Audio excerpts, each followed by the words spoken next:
கோவிலுங்களில் போனீங்கன்னா ஒரு கடவுள்கிட்ட கத்தி குத்து வச்சுருக்கோம், ஒரு கடவுள்கிட்ட ஈட்டி குத்து வச்சுருக்கோம், ஒரு கடவுள்கிட்ட சூளம் குத்து வச்சுருக்கோம்.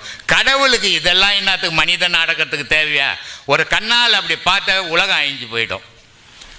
அப்படிப்பட்ட கடவுளுக்கு இந்த கத்தி கப்படா இதெல்லாம் எதுக்கு கொடுத்து வச்சுக்குதுன்னா மனிதனுடைய குணங்களை தான் படைத்து வச்சுக்குது. அங்கே சிலைகளாக கடவுளை இல்லை. கடவுள் அப்படி சிலையாகவும் இல்லை. கடவுள் எப்படி இருக்கிறான்? ஒளியும் ஓசையுமா இருக்கிறான்.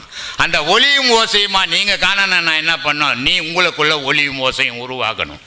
உங்களுக்குள்ள ஒளியும் ஓசையும் உருவாகும் போது தான் இப்போ கடலில் ஒரு நெருப்புலேருந்து ஒரு நெருப்பு உருவானால்தான் அந்த நெருப்பு திருப்பி அதிலே போனால்தான் அது அணையும். இருக்கிற வரைக்கும் வேறு இடத்துல தான் எரிஞ்சுக்கின்னு இருக்கும். அந்த மாதிரி கடவுள்லேருந்து உருவான நம்ம அந்த கடவுள்லேயே சேரணும்னா இந்த உலகத்தில் தாயினுடைய கர்ப்பத்திலேருந்து நம்ம பிறந்தது மூச்சால் பிறந்தோம்.